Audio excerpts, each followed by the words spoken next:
Hai semua, selamat datang. Dalam video ini, saya nak test kemampuan Google Gemini untuk membuat data analisis dengan menggunakan Google Colab. So, jika anda lihat di skrin sekarang, ini adalah interface untuk Google Colab. So, jika anda lihat ada satu button, okay, dekat sini, alright. So, atau feature lah, dia kata Analyze Files with Gemini. So, kita akan gunakan untuk demonstrasi hari ini. So, kita klik ni. So, anda akan nampak satu pop-up window akan keluar supaya dia suruh anda upload lah file yang anda nak analyze. Dalam case ni atau dalam demo hari ni, saya nak upload iris dataset. So, jika anda lihat, ini adalah iris dataset lah. Sangat basic, sangat common yang kita selalu pakai untuk contoh atau example. Alright, so saya suruh dia upload and kita open.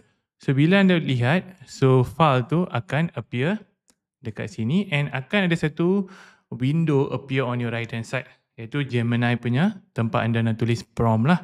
So dekat situ saya kata sebagai contoh lah, saya letak prompt yang agak basic lah. Saya kata analyze this. Okay, saya kata analyze this lah and kita enter. Alright, so let's see what it's doing now. Alright, so anda akan nampak dia sedang proses, tapi durasi masa dia nak proses tu bergantung juga dengan beberapa faktor lain lah, sebagai mungkin capaian internet anda, speed internet anda and all these things. Okay, and let's see what it said. Okay, so dia cakap these are the tasks I can execute. Okay, very good. So pertama, data loading. Dia kata nak load data dengan pandas. Okay, explore the data. Dia kata kita clean the data, kita analyze the data, kita visualize the data and finish the task. Okay, so if you look at this, metodologi ni adalah satu metodologi yang agak standard untuk data analysis. Daripada loading sampai dapatkan insight atau finding and bagaimana kita nak teruskan analisis ni. So sekarang ni anda akan nampak ada satu button dekat sini, something called as execute plan. Adakah anda nak teruskan dengan plan ni? Untuk tu, saya nak tengok, atau saya memang impress lah dengan apa yang Google Gemini mampu buat. Saya nak execute plan ni and saya nak anda perhati dekat left hand side ni apa yang akan berlaku. Untuk tu, jom kita record juga timing dia. Okay, saya nak measure juga berapa lama dia ambil masa untuk untuk execute plan tu. Okay, jom kita start and kita perhati sekali ya. So, saya execute plan, okay, continue, and then saya kata start. Okay, jom kita lihat apa akan berlaku sekarang.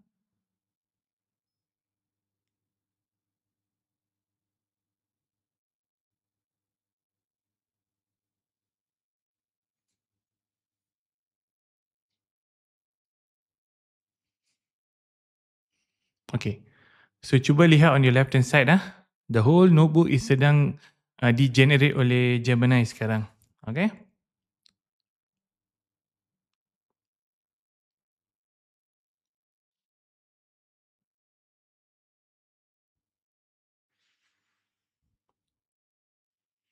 okay, sekarang dia sudah pergi stage, kan dia kata method step kedua kan, exploring the data. So sekarang dia sedang explore the data. Literally saya tak buat apa-apa. AI yang sedang run the whole experiment. So if you ask me personally, memang I would say sangat impressive. Alright.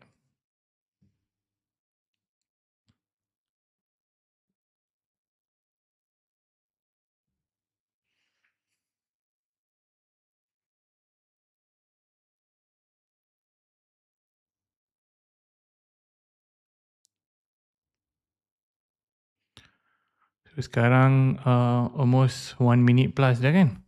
Okay, dia dah sampai data analysis. Again, I just nak cakap, speed ni dia sangat bergantung kepada faktor-faktor yang lain lah. Ini satu contoh sahaja as a reference untuk anda.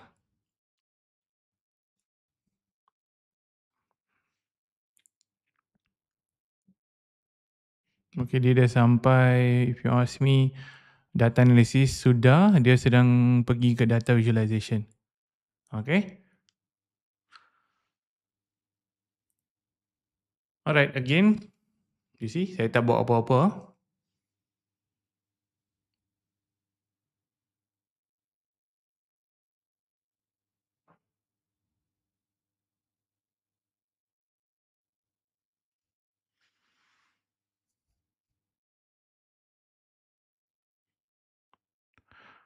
Okay, almost 2 minit.